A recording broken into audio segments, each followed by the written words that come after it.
Get used to different.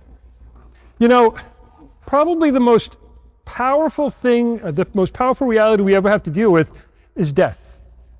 Today's readings, it's all about death.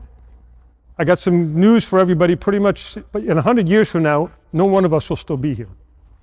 I don't want to get you all upset or anything, but accept the fact that you're going to die. Death is a reality that was not intended by God, but it's a reality that we all have to grapple with. All of us have been touched at one point or another in our lives in losing someone we love, of having something that happened or some tragedy that happened, or forget about, some of the things that, especially to some young people, that could possibly happen. It's something that overwhelms us, and it's something that no matter how old the person was, how young the person was, it's something that rattles us. And it rattles us tremendously. And I have to say that as believers, sometimes people feel guilty about grieving or feeling upset. And I say, no, you should grieve. You should be upset. It's not an easy thing, and it's not something that's pleasant. It's not something that we laud, but we do embrace. The virtue of faith.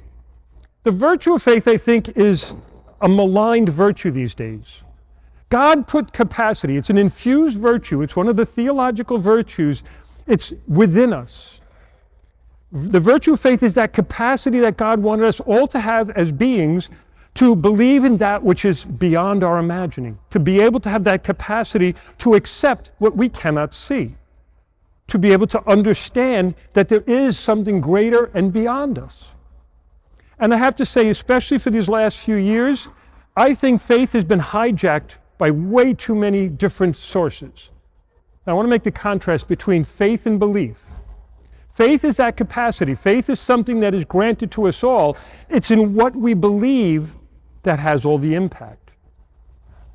It's in what we believe that has all the impact.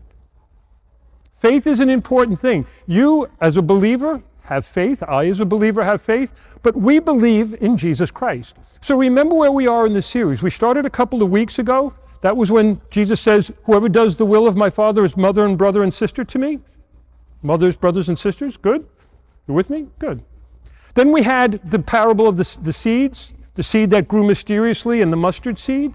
If you had faith the size of a mustard seed, the kingdom grows into this big bush. Be in that kingdom. Last week, Jesus calmed the storm. Remember how powerful that just hearing it should overwhelm us. Jesus has the power to exercise over nature itself. There was a big section that was left out. I apologize that we can't get every single piece of the gospel in there for you. We'd love to. There was the demoniac that had a legion of demons within him that was cast out into the swine. I know you really like that story, and I'm sorry we skipped it because it makes me think bacon, and bacon is good. But anyhow. And then we get this story. Your faith, he says to both the woman and to Jairus, your faith is critical. Have faith. Believe he can do it. Now, I don't know about you, but whenever I read that gospel, something stirs within me. My faith gets ever stronger because let's just start with the woman with the hemorrhages. This woman was suffering. For 12 years, she was suffering. She was an outcast. She was not part of the community. So on top of her physical ailment was psychological torture. She was being tortured psychologically because if you've ever been isolated for even a short period of time, it's hard. She was isolated from the community for 12 years. Ostracized, could not come near anybody because she was unclean. That's a double whammy for this poor woman. But notice she takes the risk. Notice she had faith. She had faith in Jesus Christ, faith enough to dive through a crowd just to catch the hem of his garment. Is your faith like that? Faith also has to have something else we got to look at, and it's called life.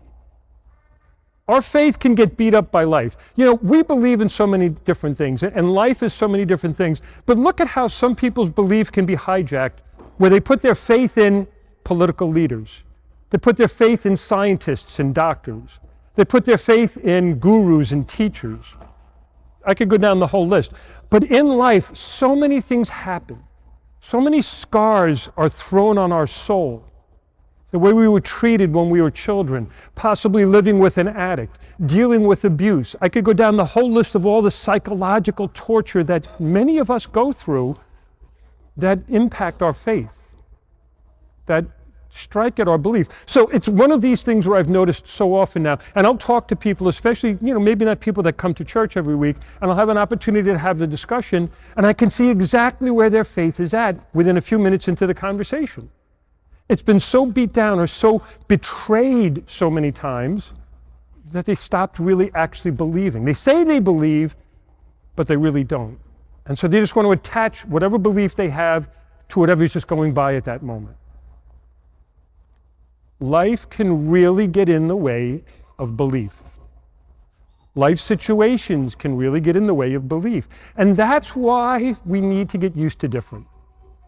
That's why we've got to be different. We who are here right now, you who are sitting here right now, have to be different.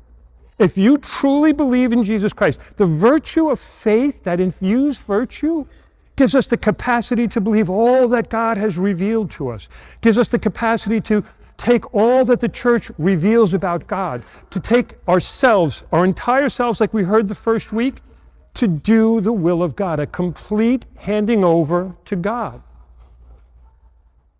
That is faith. A complete surrender of the self to God. And I'm sure if I came around and surveyed, I'm not going to get it complete. Most of us, we go to a point, but I'm not crossing this, and we'll put the line in the sand. I know that God wants me to pray every day, but I'm not good at prayer. I know I should be doing the rosary every day, but I'm not going to do that. We put lines where we don't want to go beyond. When it comes to certain moral things or certain things of the Ten Commandments, there are sins that we just cling to and cling to us. And so I get to the edge, but I'm not going to go over. There's so many things like that. If you've ever dealt with people who have addictions, they know what their problem is. I drink too much. I take drugs. I smoke. I gamble. I look at pornography. They know it. They know what the thing is, and yet it stays. Ever wonder why? Because it's clinging to their soul. And it's the broken old shoe is always more comfortable than the brand new shoe. And so to get rid of the old shoe is a lot harder. Let me just keep my old shoe. This is all I've ever known. I've only known this life. And so, I don't know how else to live. And what's the first step? Anybody who knows. You got to surrender it all to God. You've got to completely give the addiction over to God. Admit the powerlessness that we have. We human beings are powerless, and yet Jesus just raised someone from the dead. We're powerless, he's not. You get it? Faith, you get it? We're powerless, he's not. That's what's got to be different. We've got to start admitting that we've drawn those lines. I don't want to cross. You know what? God, you let my spouse die. You let my parent die. You let my sibling die. You let my child die. That's it. You created that line, and I'm not going to cross it because, well, you didn't do anything. He raised him from the dead. That's faith. Death is the most powerful reality we grapple with, and yet Jesus Christ said no. I will even conquer death. And all Jairus had to do was believe. And his daughter was given back to him. Such a symbolic gesture of what it's going to be like on the last day when we all gather around the throne. What it's going to be like when we've all passed from this life to Jesus Christ. When we go worthily to God. When we've done life differently, when we become good disciples, when we've preached the good news by the way we live our life, when we turn ourselves over to God and let our faith be real, let our faith be honest, let our faith be fully in God alone. We have to live by faith. Remember a couple of weeks ago, St. Paul? We walk by faith, not by sight. Get used to different. We're going to wrap this up next week because we're going to see a lack of belief. Jesus is going to go to his hometown and be rejected because we know you. You're the carpenter's son. Oh, come on. There's no way that you're raising the dead and calming storms and casting out demons. There's no way. We know you. You grew up in the house next to us. The lack of faith, and what are we told? He couldn't work any miracles there. I've seen too many people who want to rest their faith on seeing a miracle. I'll believe when. I'll believe if. If God right now could just calm the storm, I'll believe. No, it works the other way around. I believe, and because, look at the gospel again. Daughter, your faith was what healed you. Your belief, you believed first, then the miracle happened. You had faith first, then something changed. And now you are different. Get used to different, my dear child. I can't imagine, we don't know anything more about these two, other than that they were recipients of these beautiful miracles, these phenomenal miracles. But I'm sure their lives were very different. That woman was now reincorporated into the community. She was welcomed back. She could talk with people again. She could sit with people again. She could have meals with people again. That's what Jesus does. He heals and brings together. Have faith, and you will see miracles. I know we all need miracles. We got a lot of crazy things going on in our families. We got a lot of hard things going on with our families. But we need miracles. Have faith first, and then ask God to heal the wounds that are driving us apart. There is nothing more important at this period in history than healing families.